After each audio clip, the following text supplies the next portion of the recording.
and my dear students, I welcome you all, and today topic of discussion is BPH, that is benign prostatic hyperplasia. So BPH, that is benign prostatic hyperplasia. So there are two theories in support of this benign prostatic hyperplasia. The first theory is hormonal theory. So according to this, first theory is hormonal theory. So benign prostatic hyperplasia is to men compared to what fibroadenosis in females. So what happens according to hormonal theory? This theory states that there is increased production or stimulation of estrogen with the age. So as the age advances, so in old age people there is more secretion of estrogens and there is depletion of androgens. So due to that, because of the decreased stimulation of androgens and increased secretion of estrogens, that will stimulate BPH and that will stimulate prostate and will produce BPH, that is benign prostatic hyperplasia. So the increased production of estrogen and decreased level of androgens and increased production of estrogens will stimulate prostate to produce benign prostatic hyperplasia. Then according to second theory, this is neoplastic theory. According to this theory, neoplastic theory, there is hypertrophy of the all elements of the prostate. So fibrous tissue, muscular tissue, muscles, fibrous tissue, and there is hypertrophy of glands. So glandular, muscular and fibrous hypertrophy occur. So there is hypertrophy. So with the increased age in old age people, there is hypertrophy of all the elements of the prostate. There is muscular, fibrous and glandular hypertrophy. So there will be what? There will be fibro means fibrous, myo means muscles, fibromyoadenoma. So fibromyoadenoma occurs. So according to this neoplastic theory, there is hypertrophy of all the elements of prostate. So these are the theories, or we can say them as a cause. So these are the causes. Now what changes occur? There is retention of urine, there is back pressure on the bladder, so that will cause some changes. So here are changes. So the changes are within the urethra. So urethral changes.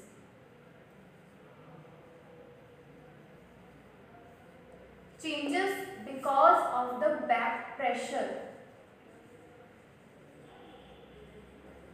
So the back pressure will compress the urethra and will because of that pressure and compression, urethra will turn into the compressed longitudinal slit. So in urethral changes, urethra will turn into the long longitudinal slit. This is the changes in urethra. Urethra will turn into longitudinal slit. Now changes in bladder. So what will happen in bladder? First, there will be hypertrophy of the bladder musculature. See, this is the bladder musculature. So there will be hypertrophy of bladder musculature. Bladder musculature hypertrophy will occur.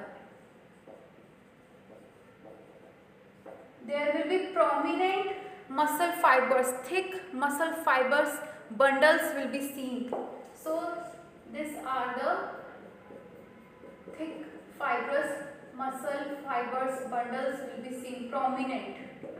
So this is the bladder musculature. So there will be hypertrophy of the bladder musculature, and this bundle fibers, this prominent bundle fibers are known as fasciculations. Fasciculations. And between these fasciculations there are some depressed areas. These depressed areas are known as sacculations.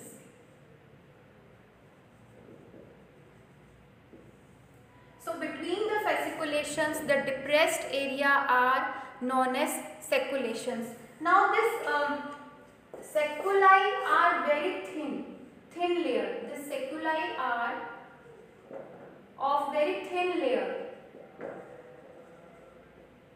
So as because of the back pressure, because urine is not getting out from the bladder and there is residual urine, so because of that back pressure of the urine in the bladder, there will be hypertrophy of the bladder musculature. So fasciculations will be seen, and between these fasciculations there will be sacculations, and these sacculi are very thin layered. So because of the pressure, this sacculi will herniate or fall down. So because of that, the sacculations will herniate out. So the sacculations will herniate out and will form a diverticuli. Diverticuli. This is diverticuli is what? Herniation of the sacculi. So that will herniate. See, this will herniate out.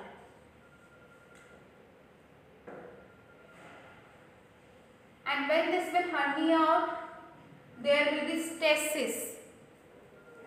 So after the bladder musculature hypertrophy, there will be formation of fasciculations, which are prominent bundle of muscle fibers, fasciculations, and between them there is depressed area, which are sacculations. So sacculations are made, and sacculi will herniate to form diverticuli. So diverticuli are formed, and when diverticuli will form, there will be stasis.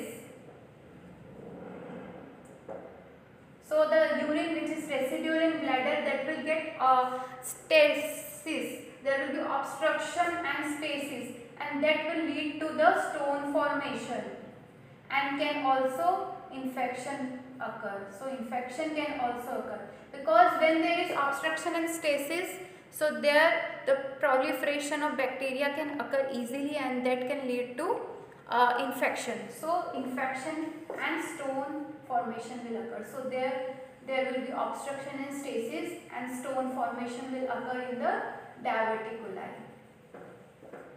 So this is the pathogenesis, that how the back pressure of urine will cause hypertrophy of the bladder musculature, and then fasciculations will form, and between them the depressed area are sacculations, and that sacculi will herniate to form diverticuli. In diverticuli there will be stasis and obstruction that will cause further formation of stone and can lead to infection. So this is the pathology. Now clinical features of benign prostatic hyperplasia. So clinical features.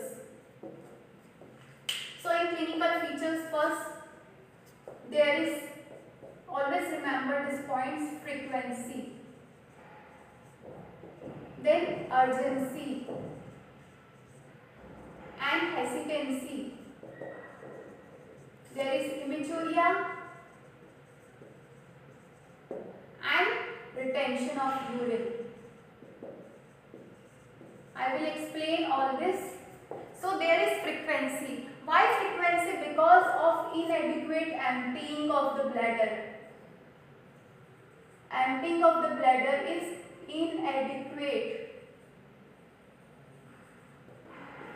So because there is residual urine and the patient is not able to pass the whole urine, so there is residual urine, there is inadequate emptying of the bladder, so that will cause frequency. So patient will go in intervals again and again for the micturition. Then urgency, because urgency occurs because there is vesicle introversion of the mucous membrane of urethra within the bladder, and this introversion of the mucus, sensitive mucous membrane of urethra within the bladder will cause stretching of the internal sphincter.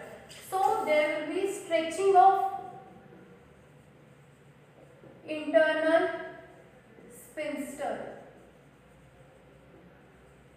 and there is that will avoid or lack the contraction. So patient will feel the urgency because that stretching of the internal sphincter, because of the vesicle introversion of sensitive mucous membrane of urethra within the bladder will cause 2-3 drops. So 2-3 drops will flow, and that will cause urgency. So because of the flow of that few drops, patient will run. So this is how the urgency will be created. Then hesitancy, patient will be hesitate to pass urine. Then hematuria is because of the congestion of venous plexus. So congestion of the venous plexus of the prostate will cause hyperemia and hematuria.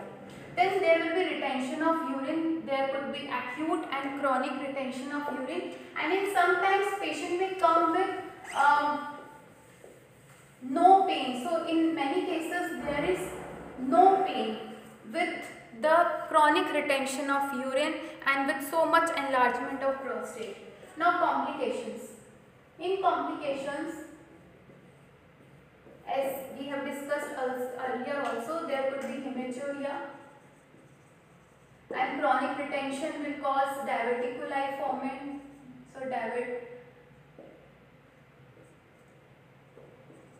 So diverticuli will form, and that will cause formation of stone.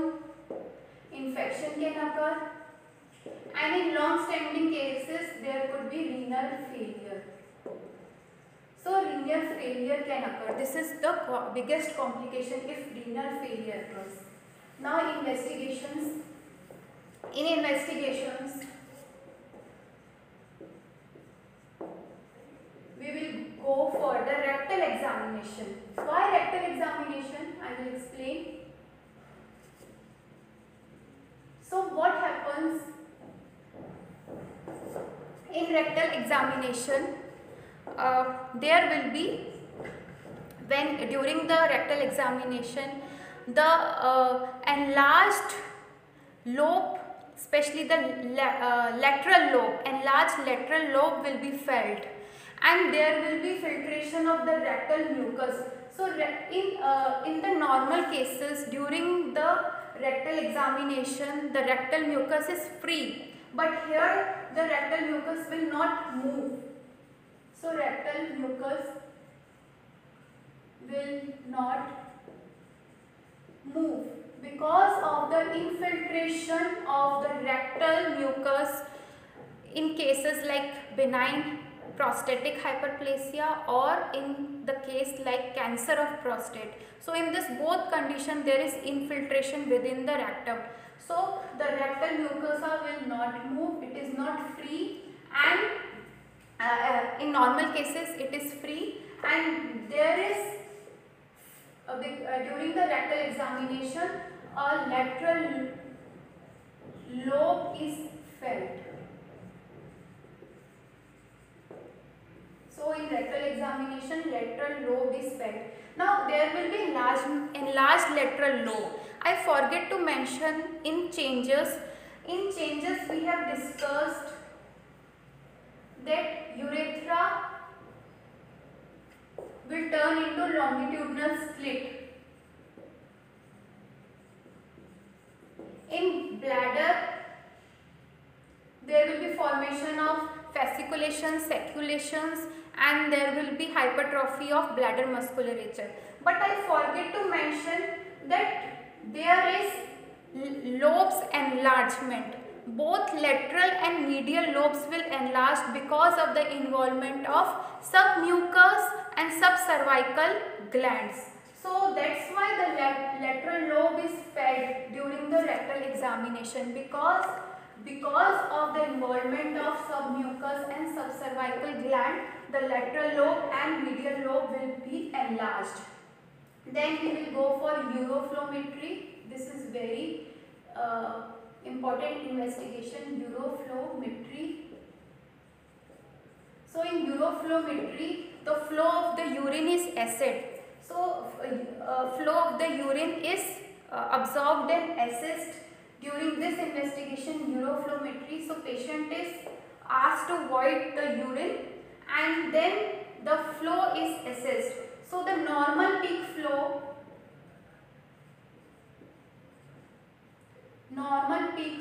is 20 ml per second. So less than this is indicates that there is some problem inside in the bladder. So we will do uroflowmetry, then cystoscopy, then we will do IVP, that is intravenous pyelogram, to assess the renal changes. Then there will be increased blood urea and creatinine. So the increased blood urea and creatinine indicates that there are some defects and pathological processes are going inside in the kidney. So if the blood urea and creatinine are increased. So yes, ultrasonogram. Also we will do ultrasonogram. So it is also very essential investigation in case of benign prostatic hyperplasia. Ultrasonogram will detect the size, the weight of the bladder, and also will check the residual fluid, the fluid which is been left in the bladder and not getting out. So we will do the investigations, rectal examination where the lateral lobe is fed and rectal mucosa will not move. Uroflowmetry will assess the flow of urine. The normal peak flow is 20 ml per second. Then we will do cystoscopy, intravenous pyelogram. Blood urea and creatinine are increased. That indicates that there are some pathological changes going inside the kidney. Then in treatment, we will give the alpha adrenergic blockers. So that will relax the internal sphincter and will help in the proper drainage of the bladder or the proper emptying of the bladder. So we will give alpha adrenergic blockers, and if the patient is having chronic retention or acute retention, so if there is 200 ml urine in bladder, that is too much quantity of urine, and if there are other complications like hematuria, hydronephrosis, hydroureter, that are the changes in kidney and ureter. So I forget to mention that beside the changes in urethra will turn into longitudinal slit because of the compression, and there will be formation of fasciculations because of the hypertrophy of bladder musculature. In kidney there will be hydronephrosis, and in ureter there will be hydroureter. So there will be hydroureter or hydronephrosis. So these are the complications, hematuria, and if there is 200 ml urine in the bladder, so we go for the surgery. So in these conditions we will go for the surgery. Otherwise, in simple cases, we will explain and convince patient to don't get hesitate, and just whenever you wish to go for urine, you just go, because it is very dangerous. So in these conditions we will go for surgery. Now in surgical processes there are three processes. First is transvesical suprapubic prostatectomy. Transvesical suprapubic prostatectomy. So here we will do what? Through the extraperitoneal approach, we will open the bladder. Okay. Through the extraperitoneal approach, we will open the bladder. Then we will introduce the Foley's catheter and we will empty the bladder. This is transvesical suprapubic prostatectomy. Then in second, that is retropubic prostatectomy. We will not open the bladder, but through the extraperitoneal approach, we will not open the bladder, but we will shift the bladder and we will excise the prostate. So we will excise the prostate gland. So we will excise the prostate gland in retropubic prostatectomy. We will not open the bladder. But in transvesical suprapubic prostatectomy, we will open the bladder through extraperitoneal approach and we will empty the bladder through the Foley's catheter. Then the third way is transurethral resection of bladder, of prostate. So transurethral resection of prostate. So what we will do here, we will introduce a instrument into the penis.